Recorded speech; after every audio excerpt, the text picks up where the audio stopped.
from the time I was 8 years old, all I ever remember hearing about the Catholic Church is that y'all were wrong. I mean, and that would have been a compliment. You know, you guys are the whore of Babylon of Revelation 17 and 18. I mean, Satan's greatest masterpiece, you know, created in the pit of hell to deceive untold hundreds of millions of poor souls.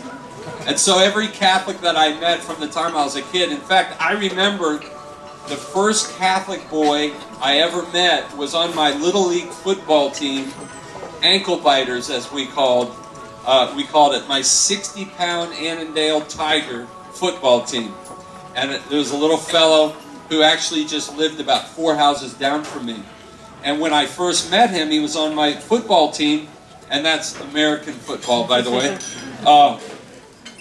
I remember when I found out he was Catholic, you know, I almost wanted to just kind of poke him to see, are they real? This is really one of those Catholics. And as an 8-year-old kid, you know, the first thing that I said to him was, you know, I wasn't all that theologically deep at 8. But I remember, you know, the first thing, oh, so you're Catholic. Well, you know, y'all don't baptize right. See, we do it the right way. We dunk folks. Y'all don't do it the right way. So that, you know, that's where I come from. And yet, here I stand as a Catholic. So how in the world does a guy go from being where I was to where I am now? And basically, the bottom line, those of you who were there last night, you know, the reason why I'm standing here Catholic is because has it been that long? 23 years ago, when I was serving in the United States Marine Corps, I met a young Catholic Marine who was ready, willing, and able to defend his Catholic faith. And he stood up to me when I went after him to convert him, as you heard last night. And he gave me reasoned, biblical, historical responses for his Catholic faith. And I will be forever grateful to Matt Dula. Some of you asked the question last night, whatever happened to Matt Dula? Well, he and I are best friends now. He's married with 5 kids, living just outside of Chicago. And anytime I'm in the Chicago area, you can bet I'm on Matt's back porch and we're sipping scotch and smoking cigars and talking about the old days in the Marine Corps. But he's a great man who answered my questions. And so what I'm going to do tonight is kind of pick up where we left off last night. And I want to give you some of the reasons why I'm Catholic. And hopefully for those of you that are here that are not Catholic, this may answer some of your questions as well. And then we're going to have a question and answer period. Are y'all ready to rumble? Yes! Well, you know, as I mentioned last night, the first thing that I would always use when I met a Catholic, you know, I was quick on the draw with my scripture verses, right? And the first verse was always, as you heard last night, Matthew chapter 23, verse 9, right? And you know, when I said that verse last night, I see the smiles from Catholics, you know. And of course, Matthew 23, 9, Jesus said, "Call no man on this earth, for you have one Father, which is in heaven." And you all got a pretty extensive answer last night. So I'm going to move on to the next one.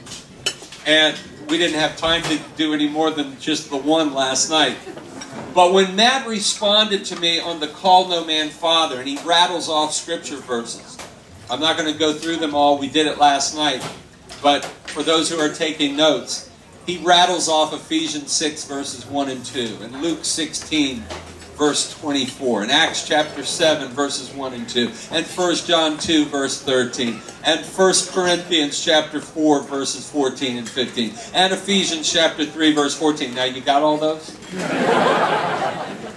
Which show us over and over and over again New Testament people being referred to as Father, given the title Father, and it blew my mind. And as I said last night, when Matt responded to me with all of these verses of Scripture, in my mind, I remember thinking, that, okay, the Catholics got lucky on one, and fine, okay, and that's not all that important anyway. And as I said last night, a broken clock is right twice a day, right? And so I went from there to a series of, that lasted a year, mind you, of hitting him with my best shots. You know, what about this? What about this? What about this?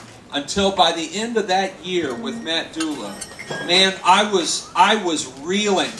I was believing more Catholic dogma than a lot of Catholics. And this is how it went. I went from Matthew chapter 23:9 and call no man father to, of course, Exodus chapter 20. I mentioned this last night, but we didn't get a chance to get to the answer. And, of course, this is the Ten Commandments. And this is kind of important, right? Because, of course, the Ten Commandments were given to us by Charlton Heston, right? So, I mean, this is really important stuff. Exodus chapter 20, Deuteronomy chapter 5, the first commandment says, what? Thou shalt not make any graven image of any likeness, of anything, be it in heaven or on earth or under the sea. And yet you walk into Catholic churches, and what do you see? At least you should. I've been in some Catholic churches that look more like gymnasiums, but that's another talk, isn't it?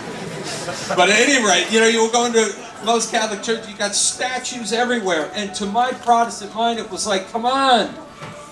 God says, thou shalt not, and you guys shall all over the place.